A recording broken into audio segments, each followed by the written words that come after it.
What up, folk? Today I have the incredible pleasure of seating the distinguished Black author, Maria A. Cephas. Her recently released book is titled MAC-nificently Made. All right, Maria, let's give them the game.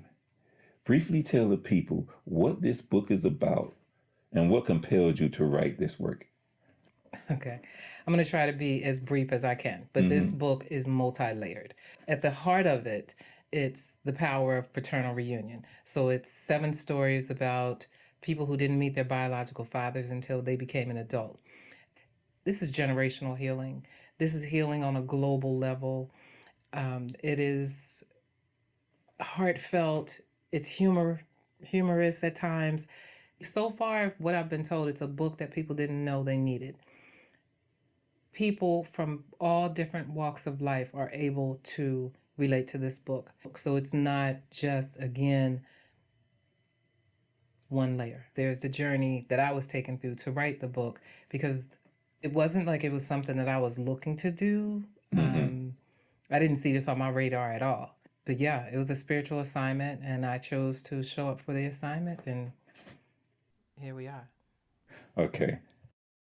So Maria, this is your first publication as an author, but you are and have been a life coach for decades with both Black and white clients. What is the difference between coaching a Black client versus coaching clients of other races? That's very interesting question. But as far as white, Black, Indian, the different races and coaching different races, for me, the color doesn't matter. At the end of the day, our issues are the same. We are here to evolve, and people are people. We're still dealing with the same types of issues. And my clients don't see color either. They do not hire me because I'm a Black woman. They hire me for my ability, my relatability, my life experiences. If I can help them, if they feel as though I can assist them in getting from A to B. Okay.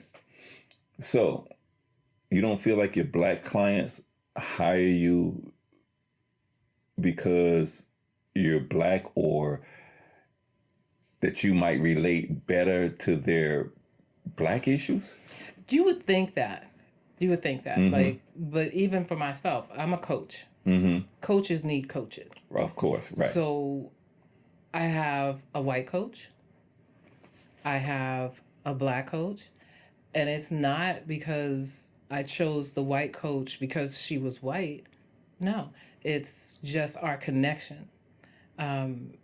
When you connect with people on certain levels, and whether it's intellectually, spiritually, what have you, and for me, it's always when I'm connecting with someone spiritually, I move forward on that. So it's not, again, about her being white or someone else being Black. Okay. In that answer, what makes you go to the white coach over the Black coach, or the Black coach over the white coach? I mean, do you go to one versus the other in relation to a particular problem you have? It's availability. It's availability. Right. So yeah. they both equally... They're equally knowledgeable about certain situations, and can relate to whatever it is that I'm experiencing or having a challenge with. But it's never, I'm saying, you know what, she's a Black woman, she should understand what I'm dealing with. Copy that. However, it could be a woman, she's a woman. So maybe that versus a man coach or something like that. Again, it's whatever, depending on the topic of what we're dealing with, is who has that experience. Just pretty much depends. It depends. I assume that you related to your Black clients more intrinsically. So how do you bridge the genetic differences and engage with your white clients on a level that they can appreciate, or even better, how do you confidently be comfortable doing so? I believe this is the bottom line. Mm-hmm. I believe part of my purpose is to show up as authentic as I possibly can so that the person across from me can do the same. So whether that's a white person, black person, red person, brown person, as long as I do my job and I show up exactly as who I am, the bridge is built right there. Because authenticity, as soon as you meet someone that's authentic, all of a sudden all this just goes away. And now you can show up exactly who you are. So. Okay, Maria, what inspired you to become a writer? And what about your background as a life coach did you use to shape your journey? Well, I realized when I reflected on my journey of writing, I look back, I have been writing since like junior high school. Mm-hmm. I went to a private boarding school and we had this thing called a study hour. So from like 7:30 to 8:30, the whole entire campus was shut down and we had to study. If you didn't have homework, you had to make up something because you had to literally sit there for an hour at your desk. Mm-hmm. So what I would do is I would write stories and they would get passed around to the other 11 girls that lived in the house with me. My story writing started then.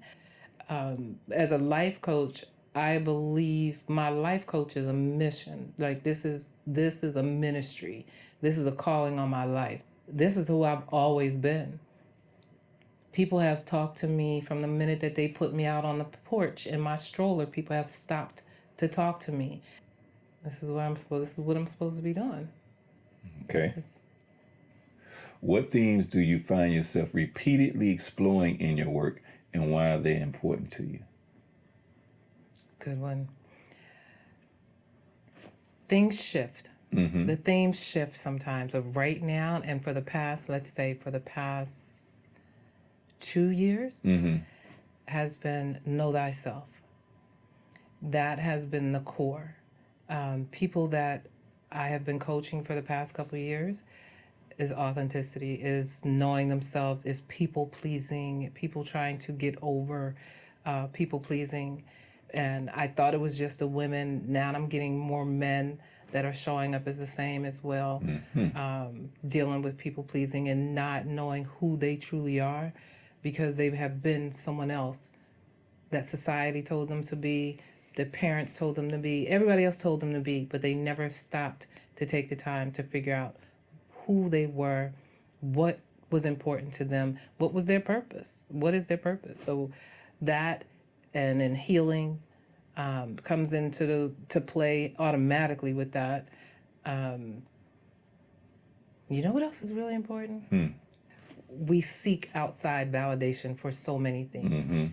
And we think answers are everywhere else, but the answers pretty much lies right within us. Really? And if we just take the time to sit with ourselves, we will figure that out. That is extremely important to me because I am a recovering people pleaser. Recovering people pleaser. What does that mean? It's something that you work on consistently. It's not like something that I discovered that I was a people pleaser, and then I learned about did the internal work. Let me just say that I'm doing the work. I'm continuously doing the work, so that I don't continue to fall into the patterns that I used to fall into, seeking outside validation. With people pleasing, when I really got a chance to look at people pleasing from so many different levels, when we are born, our parents are telling us what to do, how to do it. When we go to walk, how to talk. We'll go to school. The teachers tell us, again, what we're supposed to be doing, how we're supposed to do it.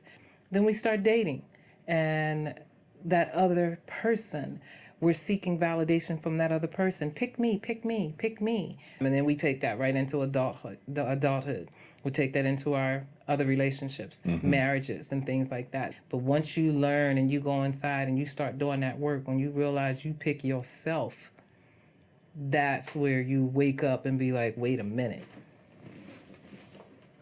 What's more important? Let me think about this. Right. Hold on a second. What's more important? My happiness, my validation, me telling me I'm good enough, as opposed to waiting for somebody else to tell me. I'm giving somebody else the strings to control me. Right. In that aspect. So again, it's going back to know thyself. Everything goes back to know thyself, because if you know yourself, can't nobody tell you who you are.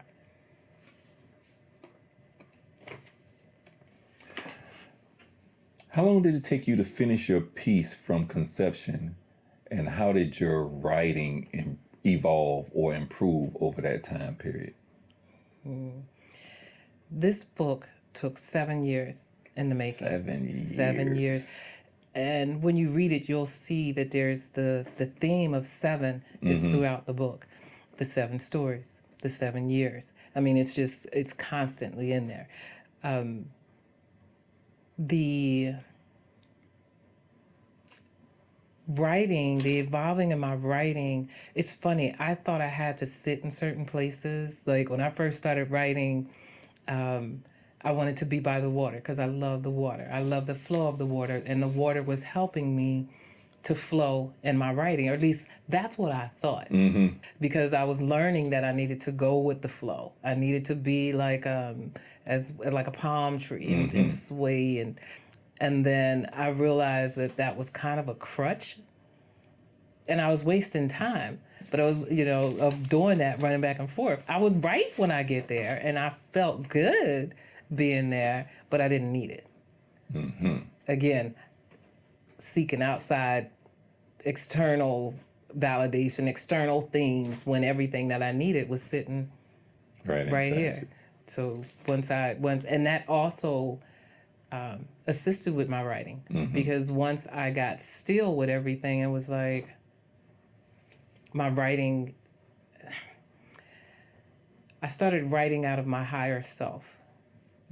That's what happened. That's how my writing evolved, because I was no longer writing as Maria, based on what I knew. I was writing from what I was feeling and not what I was thinking. And once I started feeling my way through, it changed the game.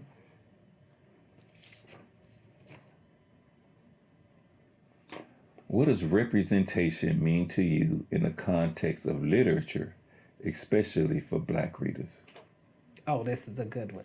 I just learned this. I mean, literally just learned this like 2 months ago.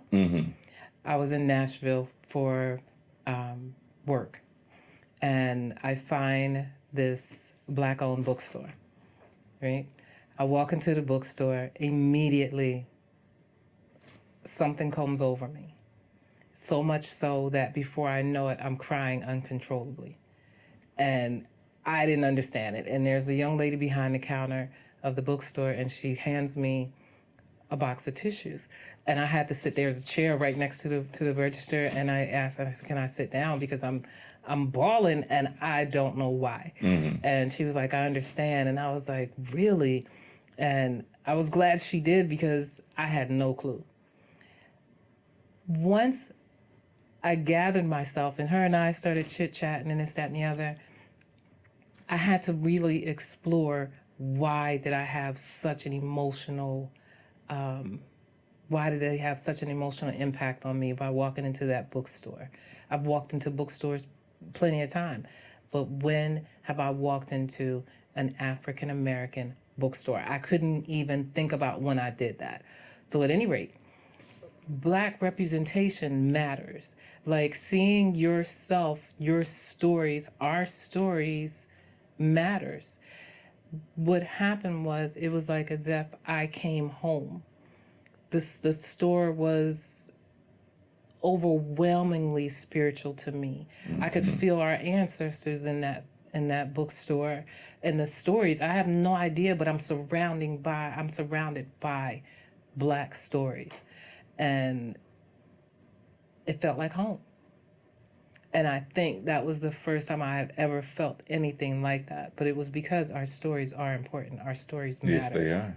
And representation matters. We need more Black bookstores. How has the representation of Black experiences shaped your literary piece? And how can Black readers relate to those experiences? These stories, first of all, everybody has a story, right? And I believe we're here to evolve, right? So my story, my journey, my evolution could possibly help the next person, right? And possibly that's why I went through whatever it is that I went through. My way of showing that is through writing. Someone else may show it through another creative outlet. But for mine, these were real life stories. You know, these are people's lives, my life, and every person that's in the book. Everywhere you can relate to something somewhere, even though it's not your story, even if you were raised with your father in the home, it still makes you look at it like, wait a minute, my father was in the home, but he worked. You know, he didn't have time. When he came home, he put his feet up, he went to bed, you know, after he ate dinner. He didn't really interact with us. Does that mean I have father issues, daddy issues?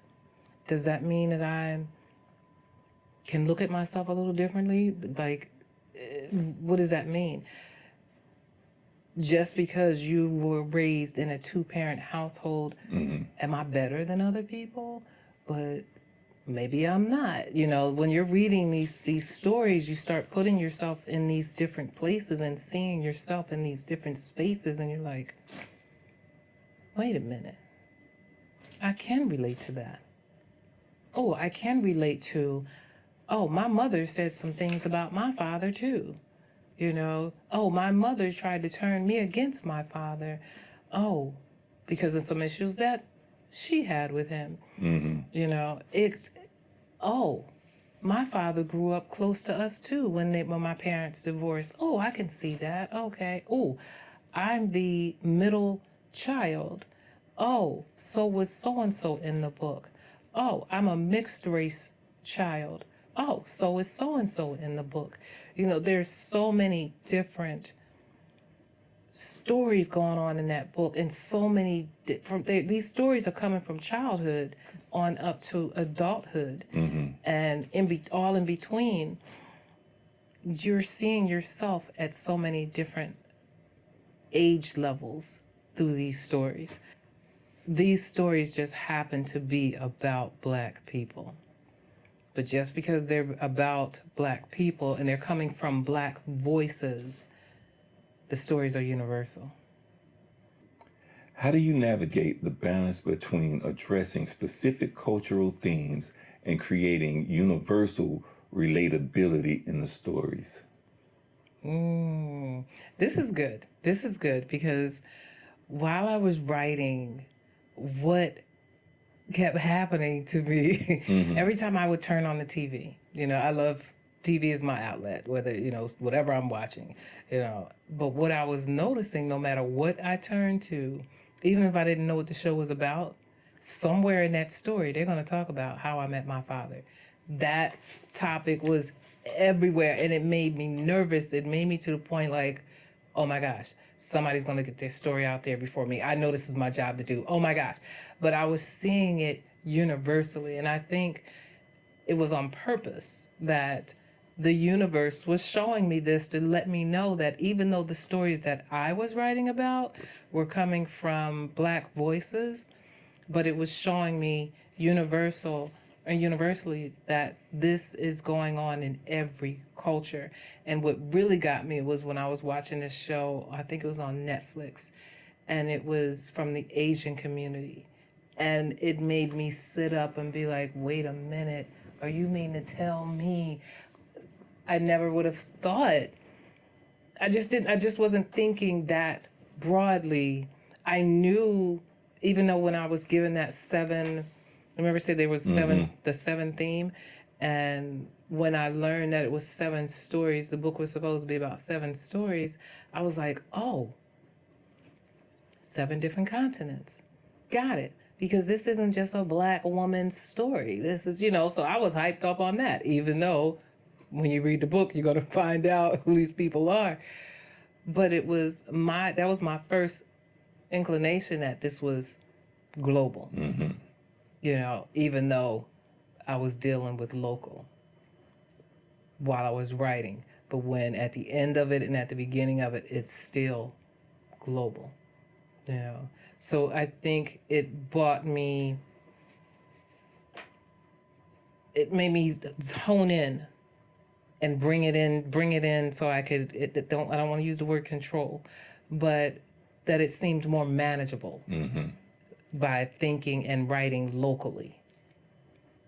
Even though everything I was feeling in me and everything that I was seeing on the outside of me was telling me, oh, this is way bigger than that. This is way bigger than these stories. What advice would you give to aspiring underrepresented authors trying to navigate the publishing industry? Do your homework. I'm learning stuff every day. I knew nothing about this publishing world. I'm coming from dance, I'm coming from events, I'm coming from corporate, I'm coming from everything else but the publishing industry. Even the things that I've done, the smaller articles and things like that, the collaboration book, I didn't have to be that deep into it. With this, you got to know your stuff. You literally have to do research after research after research after research for every level of your book. From your writing, find a good editor. One of the most important things for me that I was told in the very beginning was just write. So in other words, the story that you have, just write it. Don't worry about anything else outside of that. Like, don't put the horse before the cart. Just write the story. Then go to the next step. But you gotta know your numbers. You gotta know who's going to be publishing. Are you going to do self-publishing? Are you going to try to get a publishing house? It's a lot of decisions when it comes to this. I say get a mentor as well. Look at the people that are where you want to be, and see if you can find someone that's willing to assist you. And holding your hand and getting you there, because you really do. At least that's what I was looking for. I was looking for someone to literally take me by my hand and walk me step by step by step. Though I had a smaller publishing house help me with this. And there was some coaching going on that was available. But I was so engrossed in the stories, I was so engrossed in what God was taking me through, that I kind of didn't put as much over there, that coaching, as I should have, because I was so caught up in what I was experiencing, because it was something I had never experienced before, and it was flooring me. And I was saying, okay, when I get finished this, then I go to that, and if you do step by step, that's a little bit more doable as well. It's a little bit more way of handling things. But you got to do your homework. Mm-hmm.